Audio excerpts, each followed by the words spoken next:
రాజధానిలో పలు ప్రాజెక్టులకు ల్యాండ్ పూలింగ్ ప్రక్రియను మంత్రి నారాయణ ప్రారంభించారు. ఎమ్మెల్యే శ్రావణ్ కుమార్తో కలిసి వడ్డమానులో పూలింగ్ ప్రక్రియను ఆయన ప్రారంభించారు. ఈ సందర్భంగా వడమాను గ్రామస్తులు మంత్రి నారాయణకు ఘన స్వాగతం పలికారు. Land pooling competent authority unit కార్యాలయాన్ని ఆయన ప్రారంభించి గ్రామస్తులతో సమావేశాన్ని ఏర్పాటు చేశారు. తమ భూములను ల్యాండ్ పూలింగ్కు ఇచ్చేందుకు సమ్మతి తెలియజేస్తూ ఫారం 1ను పలువురు గ్రామస్తులు మంత్రి నారాయణకు అందజేశారు. సీఎం గారి సూచనతో ల్యాండ్ పూలింగ్ ద్వారా భూములిచ్చే రైతు కుటుంబాలకు 1.5 లక్షల రుణమాఫీని మంత్రి నారాయణ ప్రకటించారు. 1768 ఎకరాలకి ల్యాండ్ పుల్లింగ్ కార్యక్రమాన్ని ఈరోజు ఆఫీస్ ఓపెన్ చేసి స్టార్ట్ చేసాము. ఈరోజు ముగ్గురు రైతులు శ్రీ మైనేని సత్యనారాయణ గారు 4.01 ఎకరాలు ల్యాండ్ పుల్లింగ్ ఇచ్చారు. అదేవిధంగా శ్రీ పి సాయి తరుణ్ గారు 1.75 ఎకరాలు ఇచ్చారు. అదేవిధంగా శ్రీమతి వడ్లమూడి శ్రీలక్ష్మి గారు 4.22 ఎకరాలు ల్యాండ్ ఇవ్వటం, దానికి సమ్మతిస్తూ ఫామ్ 1 ఈరోజు జరిగింది. ఈ కార్యక్రమంలో యాక్చువల్గా అనేక మంది రైతులు కూడా ఈరోజు పాల్గొన్నారు. అయితే ఈ యొక్క డిస్కషన్లో గౌరవనీయ శాసనసభ్యులు శ్రావణి గారు రైతులు అడుగుతున్నారని ఒక 2 విషయాలను యాక్చువల్గా నా ముందు 3 విషయాలు తీసుకొచ్చారు. ఆ 3 విషయాల్లో ఒకటి, ఈ విలేజ్ ఇన్ఫ్రాస్ట్రక్చర్ కూడా ఇమీడియట్గా చేయండి. రోడ్లు కావచ్చు, డ్రైన్స్ కావచ్చు, లేదా లైట్స్ కావచ్చు, అండర్ గ్రౌండ్ డ్రైనేజ్ కావచ్చు. ఏదైతే 29 గ్రామాల్లో డిపిఆర్లు తయారు చేసి శాసనసభ్యులకు ఇస్తే వారు మళ్ళీ ఆ గ్రామంలో ఉండే వాళ్ళతో మాట్లాడటం, చిన్న మార్పులు చేర్పులు చేస్తే దాన్ని యాక్సెప్ట్ చేసి ఆల్రెడీ వర్క్ స్టార్ట్ చేసాము.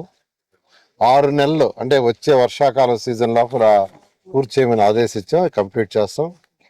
అదేవిధంగా ఈ గ్రామంలో కూడా చేయమని అడిగారు. అయితే దానికి ఏంటంటే దీని చుట్టుపక్కల ఏదైతే ల్యాండ్ పూలింగ్ ఇస్తున్నారో దాని లెవెల్స్ అవన్నీ ఫైనల్ కావాలి. దానికి కొంత సమయం పడుతుంది, అంటే ఒక 2 నెలలు 3 నెలలు 4 నెలలు. అది లెవెల్స్ కంప్లీట్ చేయించి అది అయిన తర్వాత ఇమీడియట్గా ఇక్కడ కూడా డిపిఆర్లు చేసి శాసనసభ్యులకు ఇవ్వడం జరుగుతుంది.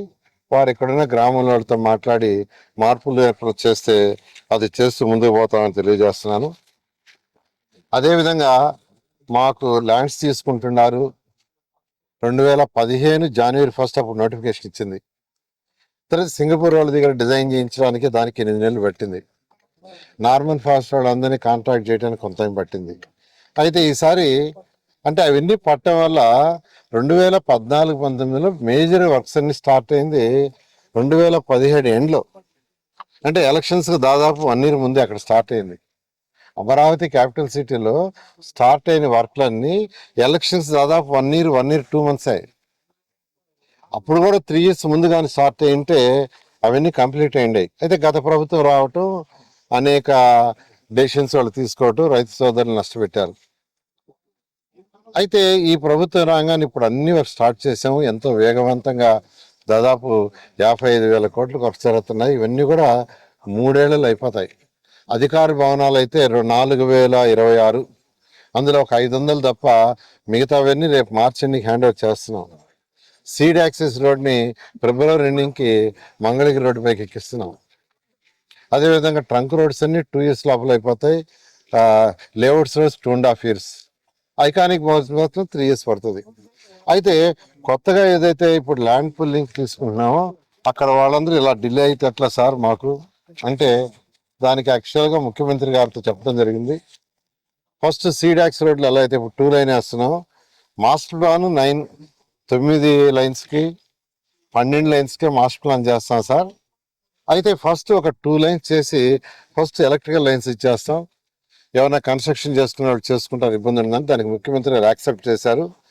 అది వీలైనంత తొందరలో కంప్లీట్ చేస్తాం. అది 3 ఏళ్ళు కూడా అవసరం లేదు, ఒక 2 ఏళ్ళలోనే ఫస్ట్ అది కంప్లీట్ చేస్తాం.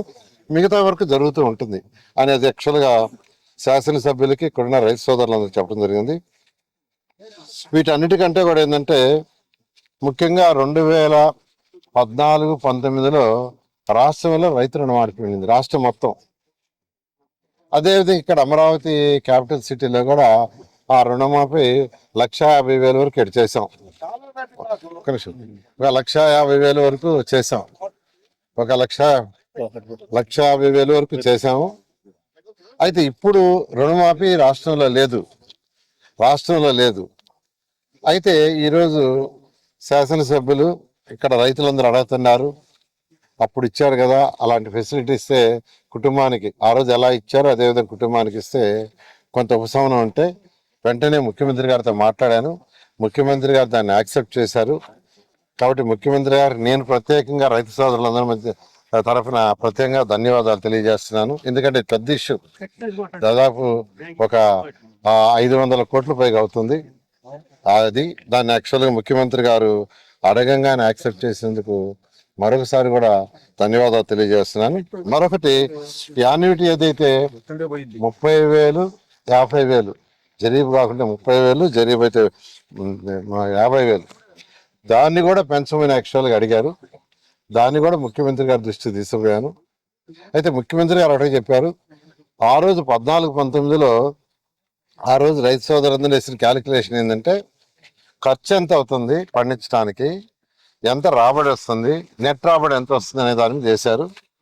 అలాంటిది వర్క్ చేసుకొని రమ్మన్నారు. ఇన్ ప్రిన్సిపల్ యాక్సెప్ట్ చేశారు.